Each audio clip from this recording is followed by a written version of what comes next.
नमस्कार दोस्तों, इस वक्त हम ग्राम पंचायत अटा हरेना के गांव मिर्रा में मौजूद हैं और यहां पर हम आपको दिखाएंगे कि किस तरीके से पीडब्ल्यूडी विभाग की तरफ से यहां के ग्रामीणों को जो समस्याएं उत्पन्न हो रही हैं वो शायद किसी गांव में दिखाई देंगी। यहाँ कुछ ग्रामीण भी मौजूद हैं, उनसे ही जानने का प्रयास करेंगे। और आप अगर हमारे पीछे देखेंगे तो देखिए कहीं कोई ऐसा रास्ता नहीं है। एक ये परिक्रमा मार्ग है पूरे गाँव का और पीडब्ल्यूडी के तहत कुछ इसमें डामर दिख भी रहा है, लेकिन वो एक तरीके से खत्म हो चुका है। पहले से नहीं है पहले से नहीं है, लेकिन डामर पड़ने के बाद वो उसी में आ जाता है, वो कार्ड में आ जाता हाँ।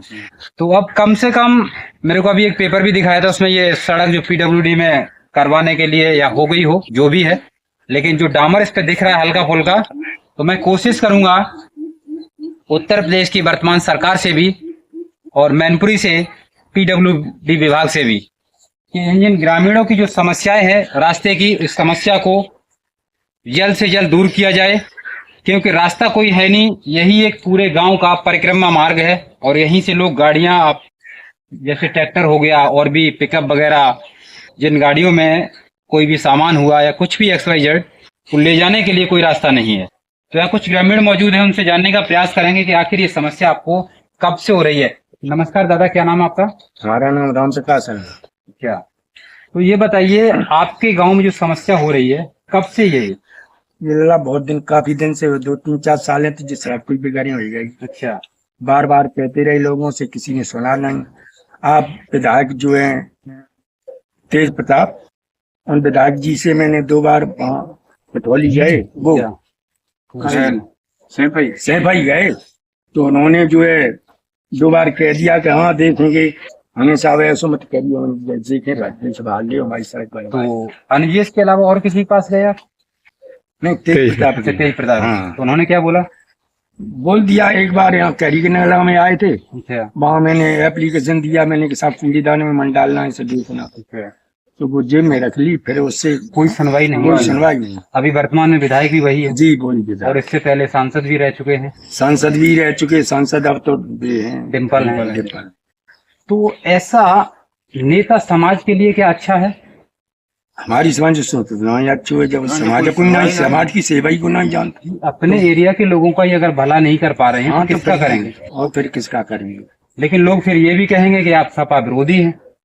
वो तो दुनिया अपने अपने हिसाब से वो मिलाते हैं। देखिए, अगर कहीं विकास नहीं हो रहा है तो बात तो मेन मुद्दा विकास का है। बिल्कुल, विकास होना चाहिए, विकास ना विरोध से मतलब है, सही है। नहीं सपोर्ट, नहीं किसी से कोई सपोर्ट, ना विरोध, कुछ नहीं। जनता को क्या चाहिए? सिर्फ विकास। छोटा सा विकास ही अगर ये रास्ता हो जाए तो आप सभी लोगों के लिए थोड़ा आराम हो जाए। आप बताइए दादा, क्या नाम आपका? राम शरण। तो आप कितने दिनों से यहाँ रह रहे हैं? तो हमारे 60 साल के नहीं रहते। आपका जन्म भी इसी गाँव में है? कोई है। तो जब से आपका जन्म हुआ तब से लेकर आज तक आपने अपने गांव में क्या क्या समस्याएं देखी और उन समस्याओं का क्या समाधान हुआ? समाधान तो बाबूजी ये डरवाए गए, सड़क भी नहीं के लिए जिससे वही थी, बाबूजी ने करवाई। उसके बाद मेन रोड से गाँव में 15 साल होंगी तब पड़ी थी। पूरा का पूरा रोड खत्म हो चुका। 15 साल होंगी तब पड़ी थी, ताकि बाद कोई पड़ी ना। लेकिन एक शब्द है जो अभी आप लोगों ने सुना भी होगा टीवी में और न्यूज पेपर में भी, वर्तमान उत्तर प्रदेश के जो मुख्यमंत्री हैं वो तो कहते हैं कि उत्तर प्रदेश में सड़कें गड्ढा मुक्त हैं। अब देखा ना आता कि देखन तो आता ना, जब मालूम पड़ेगा कैसे गड्ढा मुक्त है। आपकी मेन रोड से लेकर आपके गांव तक मुझे तो सड़क की बात छोड़िए ना, उस गड्ढे के अलावा कुछ दिखाई नहीं दे रहा है। चाहिए तो पैसा कोई आए तब तो कोई देखे तो शोक है, तो नहीं ऐसा तो नहीं अधिकारी इनको गुमराह करने का प्रयास कर रहे हो? अब जब लोग जाने, अब जाए हम देखिए मुख्यमंत्री हर गांव का दौरा नहीं कर पाएंगे। सही है। जिले में आ सकते हैं, हो सकता है जिले में भी ना आ पाए। हाँ सही है। अधिकारियों का काम होता है कि अधिकारियों का काम है जो उन्हें अवगत कराना, उनको सारी सूचनाएं देना, उनको ये परिस्थितियां बताना, ये तो उन लोगों का काम है। अधिकारियों का। आपकी रोड की जो समस्या है दादा, ये किसके तहत होनी चाहिए? और ये पीडब्ल्यूडी में हम तो चाहे कोई करवाए, हमारी करवा दे, पीडब्ल्यू करवा दे तो जो 5 साल में हमारी सुनवाई हो गई बगैर कहीं सुने। ये जो सड़क आपका है वैसे प्रधान करवा भी सकते थे, लेकिन अब जो सड़क आप पे डामर पड़ गया ना, तो डामर वाले पे प्रधान नहीं करा पाए, वो पीडब्ल्यूडी में हो जाता है। जी ठीक है, तो इसलिए आपका जो हिस्सा ये बचा हुआ है, ये हिस्सा इतना जुड़ जाए इसमें, और जो भी मरम्मत का काम है वो मरम्मत हो जाए तो आपकी समस्या दूर हो जाए। जी आप बताइए, कुछ कहना चाहेंगे? जय कह रहे रोड भी और कहा नहीं, बाबा जी के लिए कुछ कहना चाहेंगे? बाबा जी सरकार जिस तरीके से कार्य कर रही है, क्या वो आप लोगों के लिए अच्छा है? तो रोड कोई हद की बात है नहीं साहब। मिल रही है आपको? वो 350 से जैसे फंसी किसान के हित की कोई बात हो नहीं रही साहब। लेकिन किसान खुद अपने हित की बात नहीं करना चाह रहे हैं।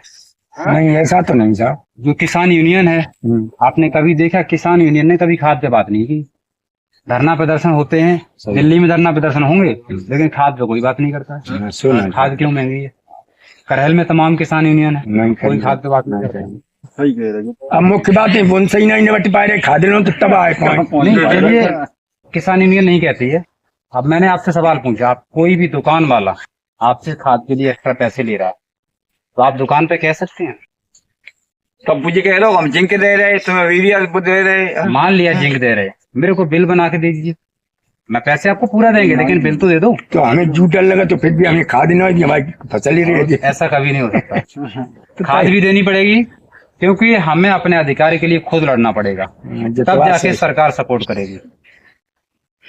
चलो, तो अब मेन मुद्दे पर आते हैं। माननीय मुख्यमंत्री उत्तर प्रदेश से मैं निवेदन करूंगा, रिक्वेस्ट भी है कि हाँ, जो ग्रामीण हैं, ग्राम पंचायत अटा हरियाणा का गांव मिर्रा, आप देख रहे हैं हमारे पीछे की जो स्थिति इतनी भयावह है कि शायद है इन झाड़ियों में कीड़े मकोड़े भी होंगे।